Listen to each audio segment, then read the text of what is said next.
Hey CG, I'm Jordan Boyd. And I'm Ellie Dunlop. And this is your CGTV broadcast for Friday, January 13th.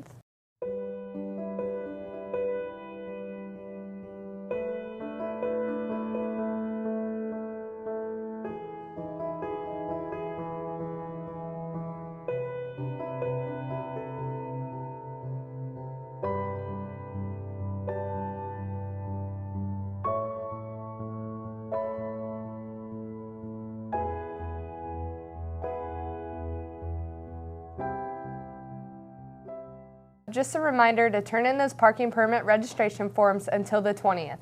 We'll have more about that next week, but if you do not have a parking permit, your car may be towed. Also, in late February, sophomores will begin taking the ISTEP test. Jake Leathers and Ethan Boots have some information for you from the administration. Well, the good thing about ISTEP is that your teachers have been preparing you since your freshman year, because for ISTEP it's 10th grade that it really matters. That's your graduation exam. We're hoping to only extend STAR between 10 to 40 minutes during any length of time. And ISTEP's a little different. Really the only group of students who will be testing for ISTEP will be our sophomores. Freshmen will be taking only the biology portion of the ISTEP. So they will take that within their biology course. If you do not pass the math or the English portion of the ISTEP test as a sophomore, we look to see what your weaknesses are, and we try to find a course of remediation for you. That might be a remediation study hall. We're doing some online programming. We're looking at some other options as well. So my advice to students would be to take your time, take it seriously, and we look forward to seeing how well our students do so that they can show us exactly what they know. It's nothing to be intimidated by, but just a chance to do your best.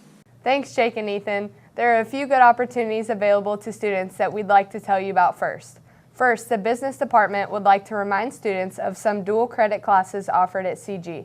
Accounting 1, Advanced Accounting, Econ 208, Management 100, and UND International Business Finance are all 3 college credit hour courses. Some of this information has been updated and is different than the scheduling forms handed out. Please see any business teacher if you need more information. Another opportunity is for current juniors. You got an email about Hoosier Boys and Girls State. Students will be selected based on leadership positions, applicant statement, service contributions, and academic record. CGHS will pay the registration fee for the selected students. Transportation to and from the event must be provided by the parent.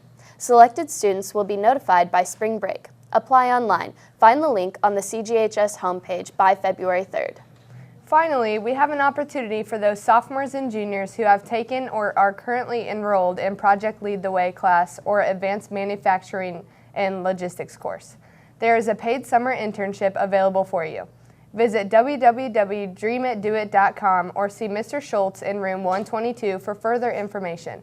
Applications and transcripts are due online at this website by January 31st. This is a great full-time summer career development opportunity while you get paid. Now let's go to Bailey Leathers, who has today's weather report. Bailey?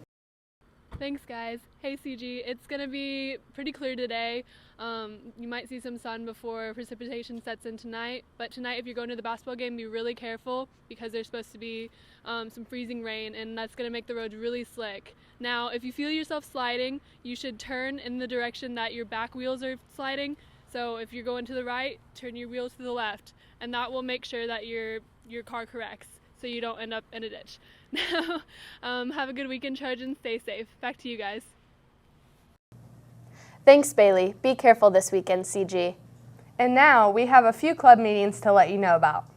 There will be a short call-out meeting for anyone interested in being on this year's Social Studies Super Bowl team immediately after this broadcast in room 283 with Mrs. Colum. STEM Club is now starting this semester. This club will consist of engaging and fun activities relating to the subjects of science, technology, engineering, and math. Attend the next meeting Friday, January 20th during STAR in room 552, previously 333, for more information and an activity to start out the club. See Mrs. Winkler if you have any questions. And now it's time for sports. Last night, the girls' basketball team played against undefeated North Central at home. Sophie Lackey was there and has the story. Despite a close first quarter, the Lady Trojans fell short to the North Central Panthers on Thursday night, 44-70. The game began with the MIC rivals going back and forth, closing quarter one with Trojans leading 12-10. In the second quarter, the Panthers went on a run, scoring 14 unanswered points, before Ella Thompson 3 brought the team within 11 points at the half. In the second half, North Central's pressing defense caused problems for the Trojans, who were never able to get closer than 9. The game ended 44-70 with Cass Harden as the leading scorer with 10 points. North Central was ranked number 1 tonight. What did they do in this game that caused you guys problems? They were just really good at pressing us, and they caused a lot of turnovers, so we just got to be better at taking care of the ball. All right, what are you guys going to take away from this game to carry into this weekend? We just know that we have a lot of improvements. We have to keep our composure and just improve better and play as a team. All right. The Lady Trojans look to bounce back Saturday against Roncalli. This is Sophie Lackey. Back to you. Thanks, Sophie. This weekend, the girls basketball team will be back in action at Roncalli tomorrow morning. Freshmen will start at 10:30, JV at noon, and varsity at 1:30. The wrestling team will travel to the MIC tournament at North Central early tomorrow morning. And the boys basketball team will play tonight and tomorrow at Whiteland in the county tournament. Good luck to all of our Trojan athletes this weekend. That's all we have for you today, CG. Bye. Bye.